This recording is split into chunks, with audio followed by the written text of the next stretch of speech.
Here's a little exercise called mindfulness of breathing or breath meditation. You can try it right now. Begin with finding a posture that you're comfortable with. You could be sitting on a chair, lying down, or cross-legged on the floor. Any posture where your spine is straight is correct. Then you can softly gaze downwards or close your eyes. Now become aware of the sensations of your own natural breathing. You can feel your breath around your nose, in your chest, or down in your belly, your lower abdomen. Feel the whole of the in-breath and the whole of the out-breath as best you can, moment to moment. Before long, you'll find your mind wandering off into other thoughts, worries, or concerns. That's okay. That's actually part of mindfulness practice. As soon as you notice that your mind has wandered off, just bring your attention back to your breathing as best you can.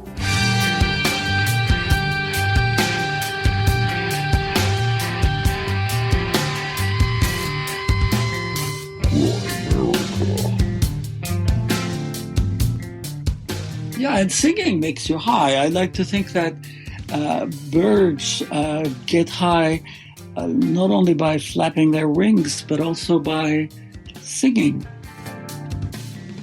Okay, guys, welcome back to the Grimerica show. We're going to be talking mindfulness and such with Joseph Emet a little bit later. But first, as always, Graham, I didn't think of anything to say here. Dunlop, how's it going, buddy? I've been better since I picked up your cold, probably. You're blaming me for that, eh? So please excuse the coughs and the hoarse throat. Whatever. No, everybody at work has been sick too, so who knows who it could have been. It seems like an epidemic almost. You can see how quick it would happen. It doesn't happen to me very often, and when it does, and I can feel it coming on, it's really weird.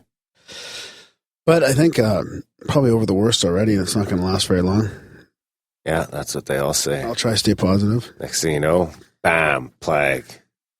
No, it took us it's tough with the kids and the wife. I'd say it took us like probably 2 weeks or 2.5 weeks to fully like battle through it. From 2 weeks. From the time like the first kid gets it to the time it rotates through, and then you it's kind of like you got part of it. So it's kind of like I had the sniffles sort of the whole time, but then it didn't really kick in for a couple weeks. Yeah, then it was rough for through your throat and your chest, and yeah. So we both managed to power through, though. Didn't affect the show. No. Except for he sounded probably a little nasally. I think I still do a little bit. You sound like shit. Yeah, and the recording we did tonight's got coughs all through it, so that'll sound pretty bad. Yeah. What was I going to say? Unless Darren takes care of it in post. Yeah, you don't do that anymore, though, I know. Not a whole lot of it. Hey, man. That's what I was going to say. So yeah, we've got Joseph Emet coming up on this episode. He founded the Mindfulness Meditation Institute in Montreal, I think it's called.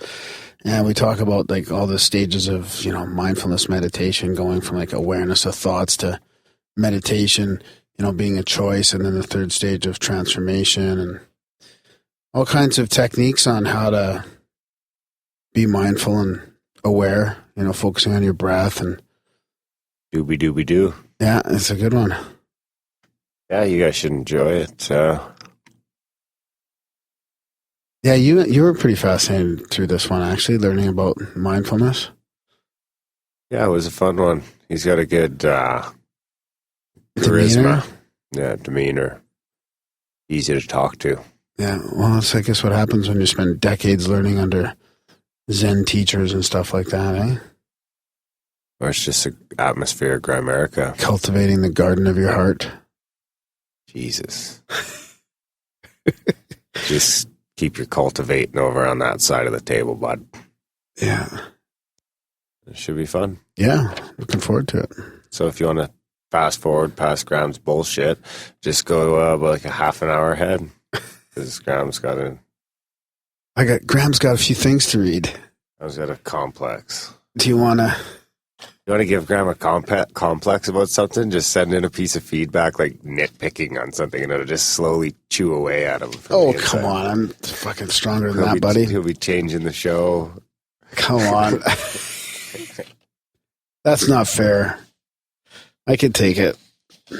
You do all right. I genuinely want feedback, but good or bad. That's all. I just like to do a good job, buddy. If a job, my mom used to say, if a job's worth doing, it's worth doing well. Worth doing right. So, do you want synchro or feedback, or what do you want to? What do you want to hear about?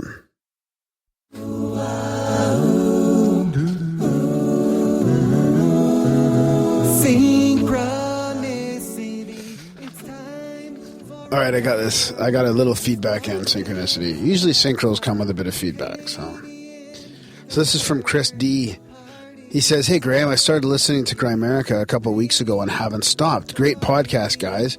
As an avid podcast listener and a Saskatchewanian, I was intrigued to learn, number one, you guys are just a province over in Alberta. It's hard to find good podcasting in Canada, let alone on the prairies. And number two, you get top-notch original thinkers on the show. Awesome guests all around." Huh. You know where I was when I got this email from Saskatchewan? Saskatchewan. Yeah, a little bit of synchronicity. I thought about writing you guys to give you props after the first few episodes I listened to, but life is busy, so I kept working and listening as one does. But just last night, I witnessed a neat little synchronicity and immediately thought of your segment on the show, so I decided to share it with you while it's still fresh in my head. So last night, my wife and I left our two girls with a babysitter and went to a friend's birthday party. It was a pretty casual get-together, and near the end of the night, a group of 8 of us were left sitting around and talking about movies and directors and our critiques of them. We were mostly discussing sci-fi and horror flicks, and randomly, I asked my friend Devin if he had ever seen Donald Duck in Mathmagicland. I haven't seen it in years, but I remember watching it with my kids once and being blown away by this 1950s animated Disney movie and all of the teachings within it.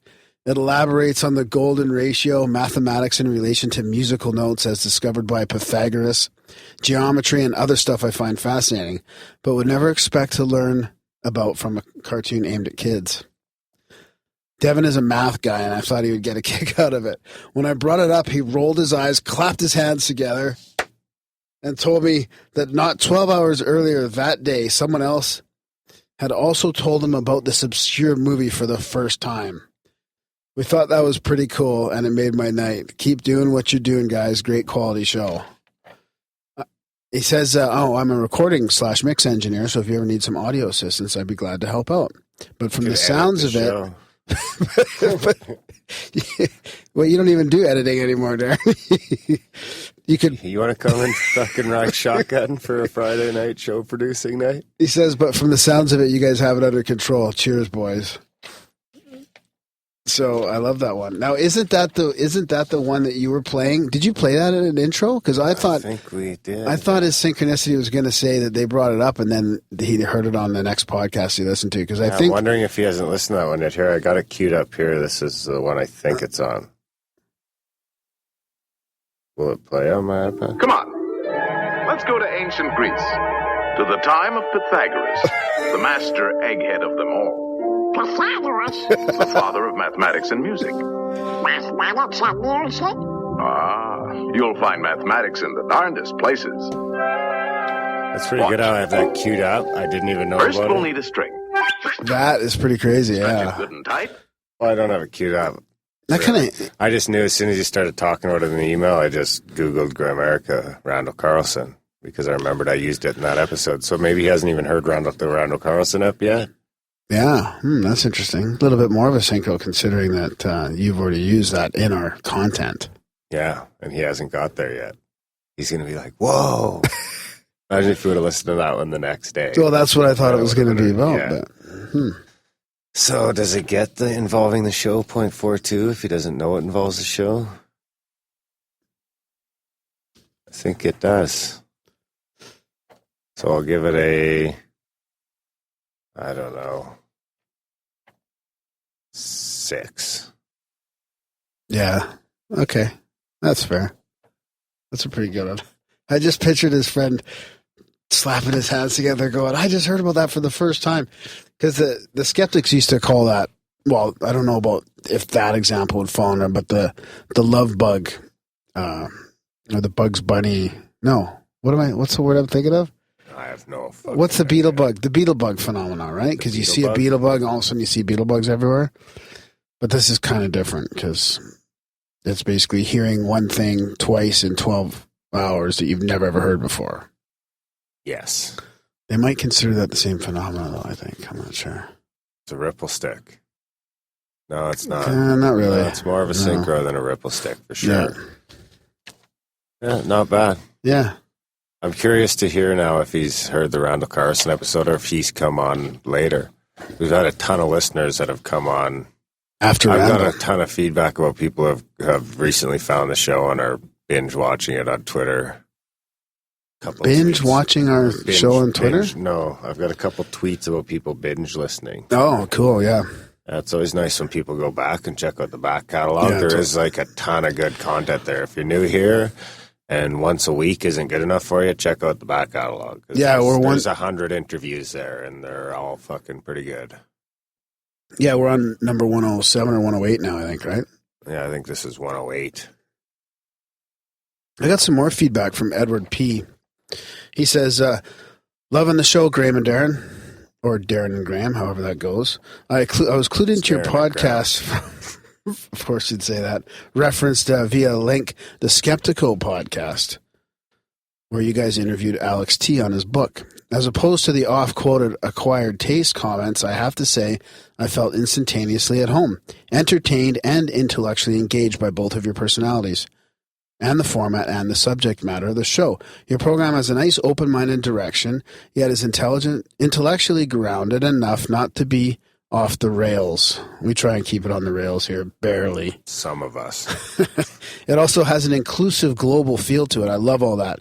RPJ, keep up the good work, hombre. You guys rock. I love this last part. He says, catch a property... I can't believe I fucked it up. Catch a probability wave and tube it for me, eh? I'll keep tuning in and give a listen for sure. Cheers. Did we talk about you and your probability waves before? Surfing probability waves? I do think I remember that. I don't think I read that one yet, man. No. No, I mean just on the show. Oh, I know. I don't think think he's so. referencing something we talked about on the show. You think so? Yeah. Oh, I think fuck. I don't remember. Surfing in a probability wave or some fucking crazy shit. I must have been with like Amit Goswami or something like that. Only possibilities. You're right. Profound UFO quote of the week. You're right. I already All right, it's time for my favorite segment, the Profound UFO Quote of the Week. So the opposite... The only segment. What? I guess there's other segments. Yeah, we got other ones. The opposite conclusion could have been drawn from the Condon Report's content, namely that a phenomena with such a high ratio of unexplained cases, about 30%, should arouse sufficient scientific curiosity to continue its study. From a scientific and engineering standpoint, it is unacceptable to simply ignore substantial numbers of unexplained observations. The only promising approach is a continuing, moderate-level effort with emphasis on improved data collection by objective means, involving available remote sensing capabilities and certain software changes. Did you get that, kinda? Kinda. It was a report that came out, the Condon report. Yeah, I caught all that. Yeah. Who's it by? That's by Ronald D. Story, American Institute of Aeronautics and Astronautics UFO Subcommittee, New York, Doubleday, 1980. The year before I was born. Really? 81? Yeah. How about another one? Give me two. Oh, fuck. Oh, no, you got me. It is impossible for any man-made machine to make a sudden appearance in front of a jumbo jet that is flying 910 kilometers per hour and to remain in steady formation paralleling our aircraft. Honestly, we were simply breathtaking. That's from Japan Airlines pilot Kenju Terachi in 1986.